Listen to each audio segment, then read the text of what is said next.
Okay, guys, Angie Peppers here. Hopefully, everybody had a great weekend. Just settled in, moved into a new place.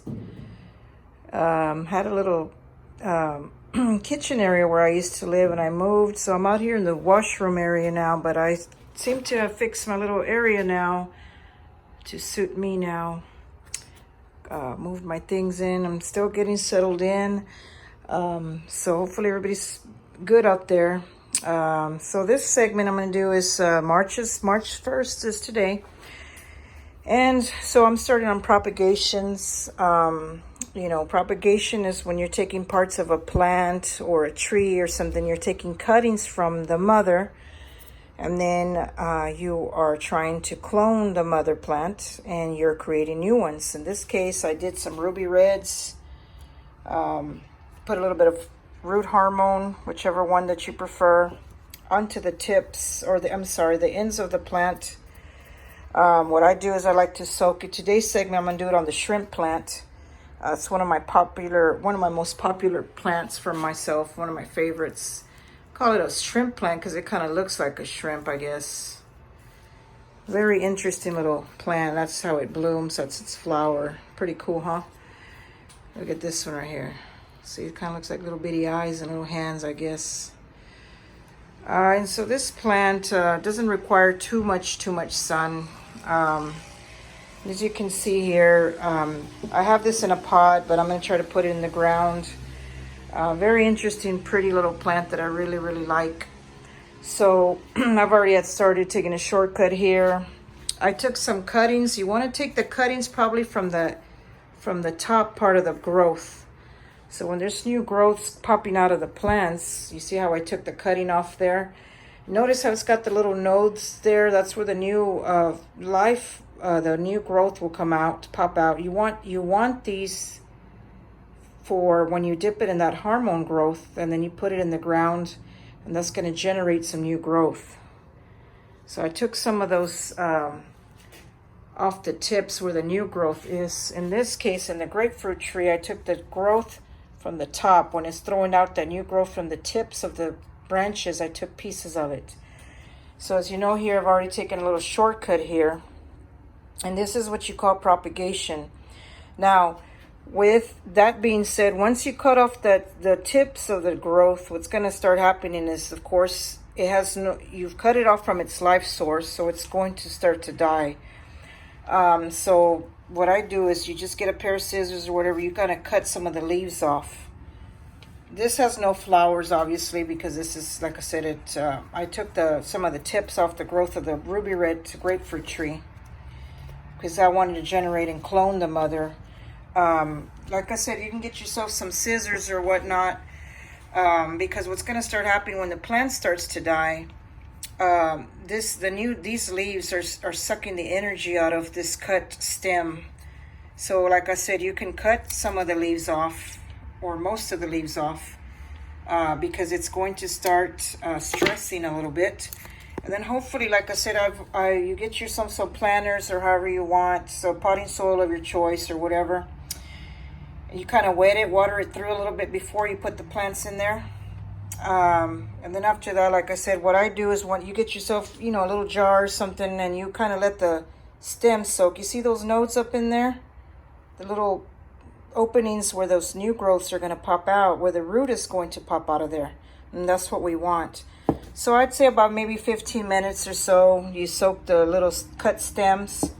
And then also what I did was, this is the flower of the shrimp plant, like I said. So basically the little stem, the little flowers at the tip. So what I did is you cut them off, because remember, these stems no longer have any life. So what happens is the stems will start to stress greatly, and you don't want flowers. When you're propagating, you do not want flowers at the end of on the stems that you're going to propagate. So as you can see right here on this one, see I cut the flower top. See this is the mother plant, and so it's kind of like attached there, and I just cut it. And notice how there's the little node right there. As you see it right there. That's where the roots are going to pop out, and you want that, soaked up in water a little bit. And then you want to cut off some of these leaves if you like. They're going to wrinkle up, shrivel up, and die. I take the flowers off. Like I said, I threw the flowers in here. Just, you know, they just will decompose or whatever. If there's any seeds in there, it's possible that it can grow, you know, babies up in there. But again, this segment, again, it's some propagation, propagating and creating and cloning plants. You can basically do with any plant. I've been doing this for a while now, so I'd like to experiment with different plants. Some plants are easier than others. If you want to increase the probability of you successively propagating a plant, I would suggest that you get yourself maybe 5 or 6 cuttings. In this case, I took like 4 cuttings, so I have like about 8. And then you want to just date it. I ran out of labels, so I just wrote it in. Usually it can take anywhere between 30 to 45 days. It just depends on the type of plant. I'm going to keep it here in this little storage room area, which gets about 75 degrees in here for right now. Keep them away, because if you've got squirrels, rodents, they'll come and turn over. They'll dig into the plants. They're going to be at their most vulnerable right now because, again, they're going to start stressing. You've cut it off the life of the actual plant. And so it's going to kind of start doing this little deal where it starts dying a little bit, and hopefully it'll catch and it'll regenerate. And so basically, you will just dip and make sure this is a root hormone. And basically, you want to get that little node dipped in there.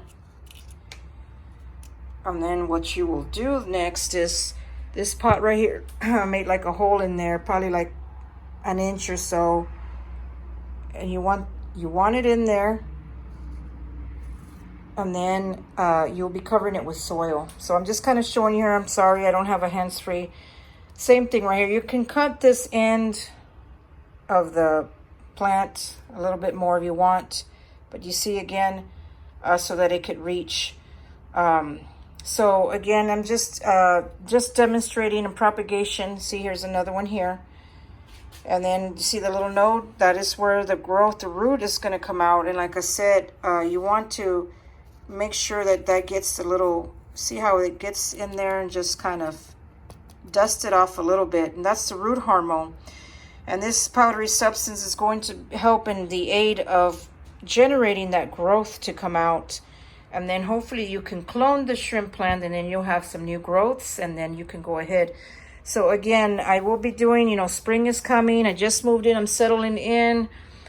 So hopefully you subscribe to my channel, Angie Peppers. I know I've been slow. I haven't been doing a lot of videos. I've been very busy with the move and everything, trying to get this new yard out here settled. As you can see, I've got some plants, and I don't want to really, it's a huge yard, so there's lots to do. I'm going to be putting a chicken coop over there, hopefully.